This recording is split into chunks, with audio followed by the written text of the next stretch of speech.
You guys might think, I don't know. I know what's in your mind. You'll be like, wow, this cinematic mode is dope. How did he do it? Why is he doing it? Okay, now, hey guys, welcome to another video on this channel. Today I'll be showing you cinematic mode, what he has done to my video. Now, firstly, let me give you a choice. I'll split the video now. Yeah. Now, which one is better? Which one do you think is better? Pick. Definitely this one, because it's more HD. That's what Avengers and that's Marvel, all those cool movies, they use cinematic mode for everything. Now I'll show you how to do that. It's simple. 3 things you will have to do. Number 1, increase the blue just a little bit. Number 2,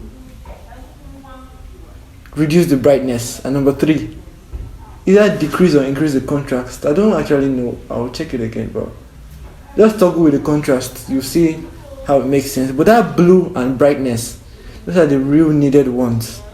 You have to increase the blue so it looks, because cinematic mode is blue. You might not have figured that out, but it is blue. No argument there. It's blue. Yes. So do that and you have crazy videos that are like this one. I don't even want to talk about my camera at this extent, so just try that. Leave in the comments below. You will be surprised what it did to your video. Peace.